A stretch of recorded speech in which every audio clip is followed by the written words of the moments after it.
Welcome friends to tutorial number 3, purchasing web hosting. The second aspect with respect to website is the hosting, the land or the area where you want to park the website that you build. Again, I'm going to show you how I will do it with smartgardens.in. But before that, the factors I consider important before buying a hosting service. Hosting is different from a domain. With domain, you can look at the cost because apart from the domain name, there is not much you can look forward to. But with hosting, it is the area where your website is going to be placed. So it has to be pretty secure. The host provider should be able to guarantee security. There are no attacks which take your website down. The uptime of the servers should be high. Many hosting providers have a regular maintenance and they have a very dismal uptime record. I prefer to go with those providers who give me a very high 99.99% uptime. Capabilities of the control panel is the third factor which allows me to do different things with my domains and with my website that are hosted with my provider. And I also looked at the renewal cost before choosing my hosting provider. I use Bluehost. I have been using them for more than 5 years now. Many people use Big Rock, which is also doing well.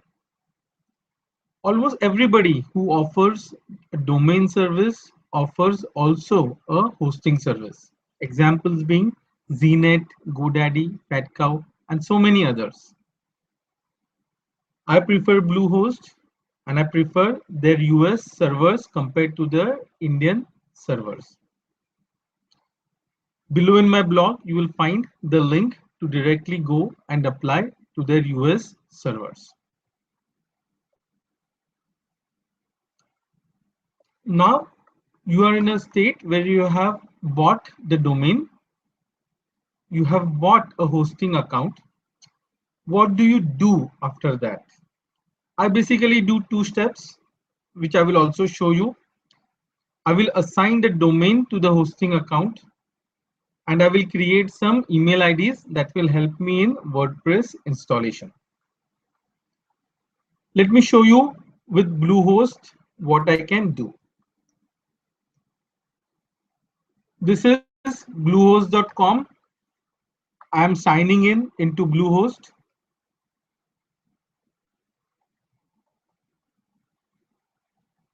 And this is the US server that I am signing in.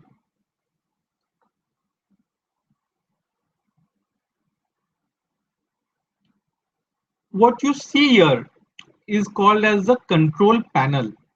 There are many options that the control panel of a hosting provider gives you.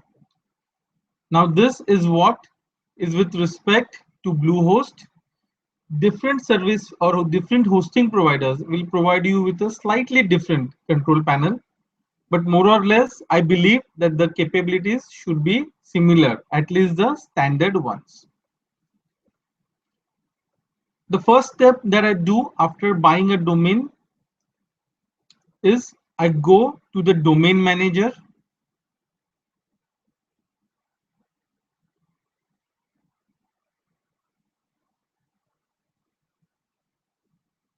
I go to the domain manager.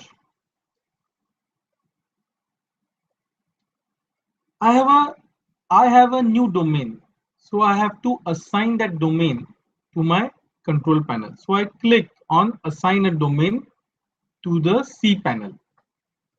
It will open this page. My domain is smartgardens.in.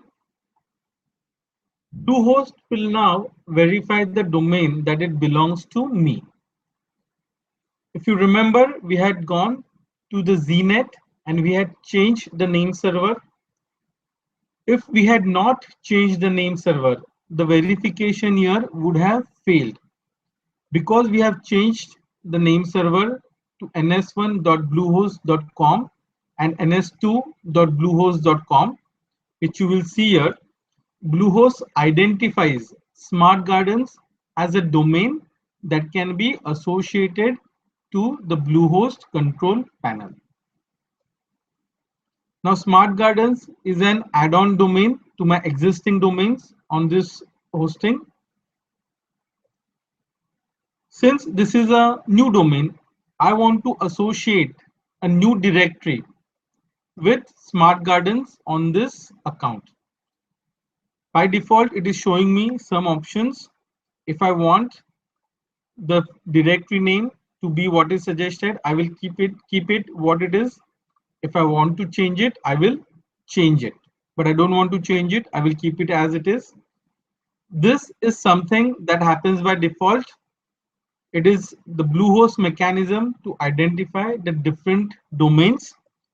It doesn't matter. Just keep it as it is and assign the domain.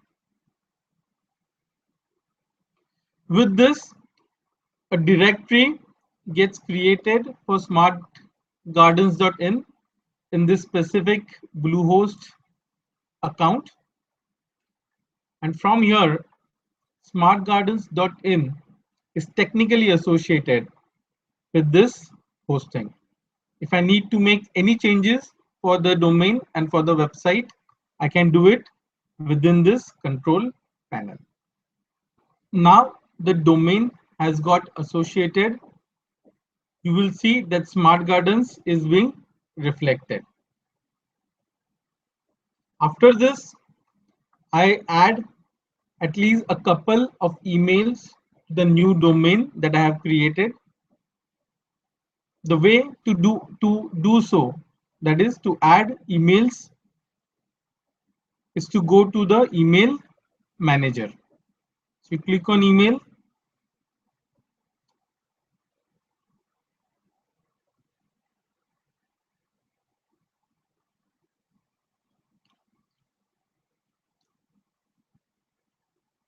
You click on the email tab here. It will open this page. You just say create an email account. It will open this page. I generally create 3 email accounts: admin, editor, and my personal with my name. I create admin. I enter the password. I retype the password.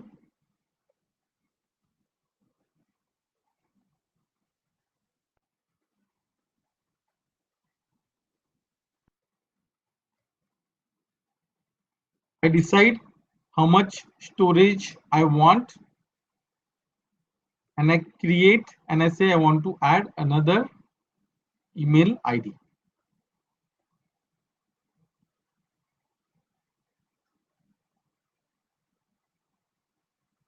So you see that admin at smartgardens.in has been created. I similarly go and add editor at smartgardens.in, which I use for blogging, and Sachin at smartgardens.in if somebody wants to reach out to me. So these were the 2 steps that you do after buying the domain and the hosting: assign the domain and create email IDs. You can register for my newsletter at digitaldojo.in, like my Facebook page, subscribe to my YouTube channel, or follow my LinkedIn page. Thank you for your time. Thank you for your attention. Thank you.